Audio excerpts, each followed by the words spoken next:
Hey there folks, welcome to Spectrum Pulse. We talk about music, movies, art, and culture.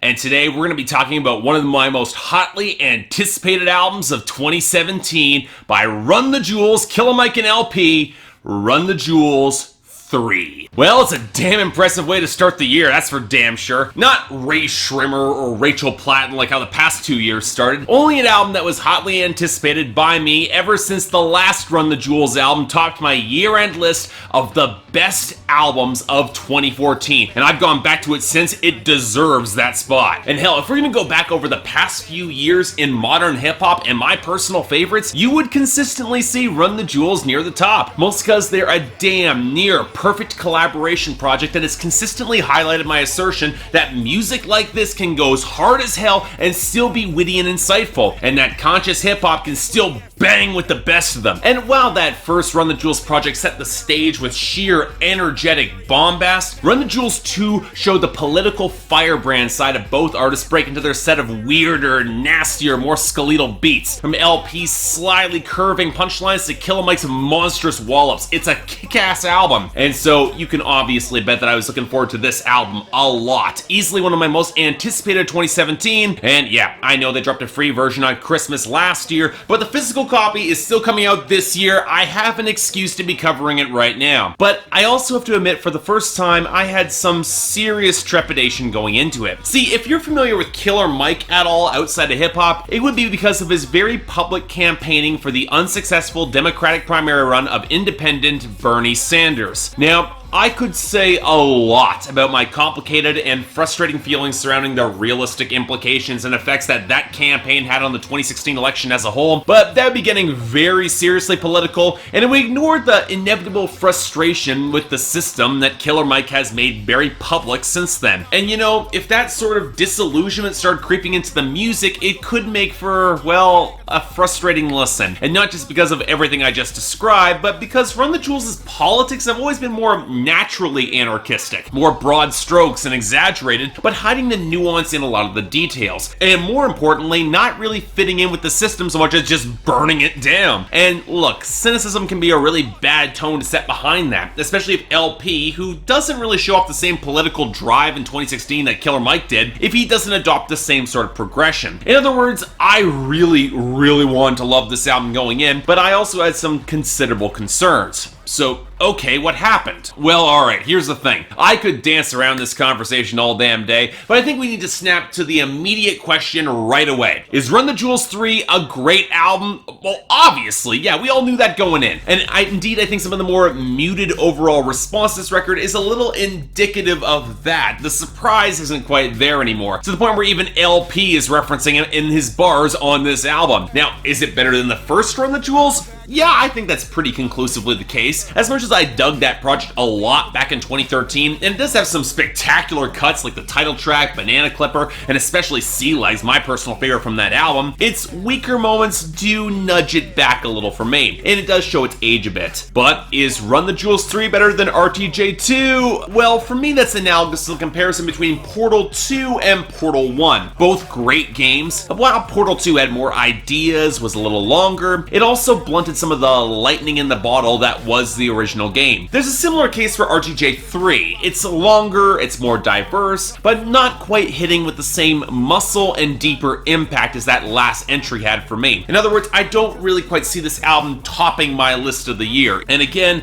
I think that both Killer Mike and LP have somewhat realized this, because Run the Jewels 3 as a whole feels a bit more playful and languid, a slightly more comfortable release and not in the same ballpark as the hellfire spitting of RTJ2, which by its very nature of its tone and its content was gonna cut a lot deeper for me. And you know, that's kinda hard to criticize, because while I'm not sure the shift in tone is always best favoring RTJ as an act, the nimble balancing act between over-the-top bravado and humor is the perfect temperance for the bite of the politics that really came to the forefront in RTJ2. I do see the shift on this album giving the group a little bit more longevity. Indeed, what caught me off guard was that while there was some social commentary on this album, it it wasn't nearly as direct or pointed as I was expecting. There are a few veiled shots at the president-elect, and the first half of a report to the shareholders kill your masters, Killer Mike mentions how his comments got dragged out of context with respect to Hillary Clinton and his own frustration with working within the system, but outside of that, it's nowhere near as virulent or cynical as I expected. Hell, those attitudes are effectively the antithesis of this album's themes, focusing on the immediacy of hope going forward, that gleeful anarchism that runs through more of the album's highlights. And again, it's the nuance of the framing that makes all this work. It's a record that's irreverent, hyperbolic, frequently ridiculous, and contains more dick jokes than you'd think that good taste would allow. But look, it's framed as escapist hyperbole, making good sport with the immaturity of it all with subtle progressive touches that can't help but make me smile. Sure, the rhetoric can get very violent, but unlike the majority of RTJ3 where the edge manifested in pushing that balance to the limit, the lighter touch of RTJ3 means that outside of very certain moments, like the lesser-known sample from Martin Luther King on Thieves Scream the Ghost, speaking about rioting as the language of the unheard, you're not really going to be taking a lot of the violence on this album or the hypermasculine fantasies all that seriously. Now, granted, that's plenty fine. Killer Mike and LP are still extremely strong rappers who only seem to be getting more expressive as artists, especially LP, who doesn't often step into this territory, and yet on the last two songs on this album shows a more emotive side that I thought really came through well there. The first playing tribute to his late friend Kamasi, and the uncomfortable acknowledgement that sometimes he had wished his friend could pass on earlier to spare the indignity of a man laid low despite always fighting to have that strength. And then the second song with him reflecting on the very real consequences that are possible from his words and actions. He's not used to engaging politically in that way. And that's where we get the more conceptual tracks like Thieves Scream the Ghost, which takes a rough narrative of our dynamic duo confronting the forgotten specters of black men slaved through systemic racism as the riot curdles and roils up around them. The bleak mood doing plenty to earn that Twilight Zone sample that opens the song and the Martin Luther King quote that ends it. But again,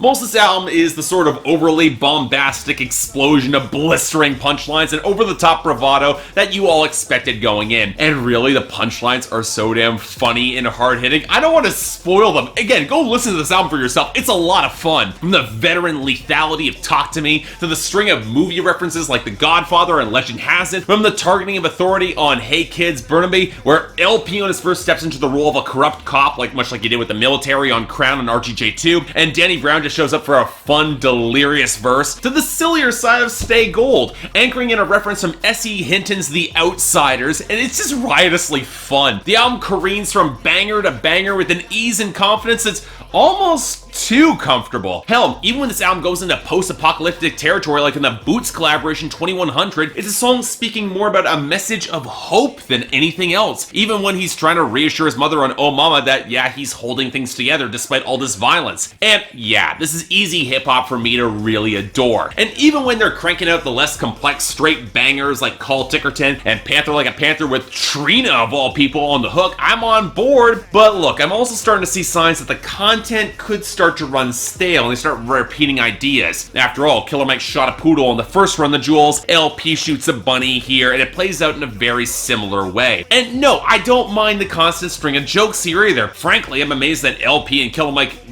kept it up for this long. But when you also consider this record is a little longer and doesn't quite feature the same tight-knit interplay of trading bars off of each other, it can feel a bit flabbier at points, and the repetition becomes more noticeable. Granted, the repetition of stuff that is actually good quality, but it doesn't quite have the same novelty. Of course, one of the reasons it's not as noticeable though is because LP's production somehow keeps pushing into that weirder, nastier side of hip-hop that puts him right among those at the forefront of the genre when it comes to textured and layered beats. Not quite as ragged or openly contorted as Run the Jewels 2, but if anything, it gives him new space to flex out and try new things. Hell, you'd be hard-pressed not to see much of his work here as anything beyond extensions of what he has done before, just even more layered, thickened, and alien. Take the stuttering, bouncy groove on down. It's got hints of organ and horns blended with a child's voice on the hook that's actually pretty nice, and it's a swell of arranged instrumentation and synth behind him, and it feels a fair bit more elegant than anything that's come before. Indeed, this this is an album that's carrying itself with a little bit more cinematic heft, like the filthy drums playing off the warping guitars and squonking horns on Talk to Me sounds important from a Mission Impossible movie or maybe a James Bond movie, or Boots' music-esque multi-tracking in his vocals against the rattle of guitar and alien synth layers on 2100. That's before we get the Halloween theme interpolation on Panther Like a Panther that plays the bubbly skitter of synth, the snarls of guitar and distortion, and all situated in the dank mix of a pretty damn solid trap banger. I wish this was playing on the radio. Yeah, let me make this very clear. While I'm not sure there's a track that has the same frenetic wildness as something like All Due Respect from RTJ3, the flattened sizzle of Oh Mama against the thicker horns of the hook really are something, which LP then later outdoes himself on my favorite instrumental and my favorite song here on the hook with Thursday in the Danger Room, which picks up a saxophone line from Kamasi, Washington of all things, and the song is just incredible. I really do love it. And that sort of song almost makes you look back on the more sparse bangers like Call Tickerton with its wiry snap, or the vibrating tones against the low grind of Hey Kids Brumby, or the choppy fragments of Stay Gold or Everyone Stay Calm with its muted keys against the rougher drums and hints of grinding swell. And you know what, feel in some cases, LP could have opted for a little bit more dramatic bombast or orchestration. And you know, that's a tricky thing to encapsulate. On a thematic level, this is an album that's trying to show that despite a world seemingly collapsing around us, where dire measures will probably end up being necessary, there's still a childlike sense of hope and triumph anchored in a lot of the lyrics. They do see a way out. It's ultimately an optimistic album, even if it does get angry. LP's production nails that ominous, grim, bleak, and furious emotion very well, but capturing euphoria and hope are kind of trickier for a larger audience. The mix can still have a lot of swell and presence and edge, but maybe more prominent or full major key melodies erupting out of that grimy synth, filthy drums, snarling guitar. It might have hit those emotional marks beyond just greatness that we got here to something damn close to transcendent. You definitely see LP and Killer Mike celebrating their own success, but capturing broader inspiration and hope for the masses, that can be a little bit trickier. I'm not sure they quite get all the way there, even if you just stumble into it by accident like what Nine Inch Nails did with Everything back with Hesitation Marks in 2013. But you know what, look, what I do know is that Run the Jewels have set themselves an amazingly high bar to open up 2017, and I put money on Thursday in the Danger Room being one of my favorite songs of the year. It's absolutely incredible. I really did love it. No, in my books, I don't quite think this has the impact of RTJ2, but that for me was one of the best hip-hop albums of the decade, and I'm not sure how many other artists could compete even on the same planet. Maybe the Doomtree Collective, maybe Kendrick, I'm not sure how many more. As it is, Run the Jewels 3 is an absolutely terrific slice of hip-hop. That's everything you've come to know and expect and love from LP and Killer Mike, and really LP, who really outshines himself here, plus a lot more, including some great guest performances, including especially Zach De La Roca, who shows up out of nowhere in the final track,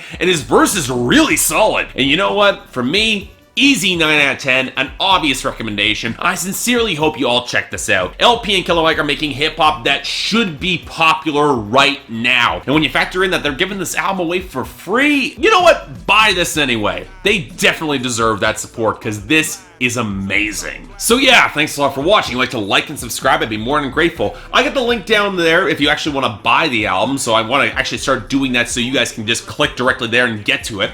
If there's anything else I might be able to do to improve my presentation, I'm all ears. I got the link to my Patreon over here, so if you guys want to have some insight into my schedule, 3 times a week you can vote, once a week you guys can add albums to my schedule, or at the higher levels add movies. But until then, I'm Mark, you're watching Spectrum Pulse, and I will see you next time.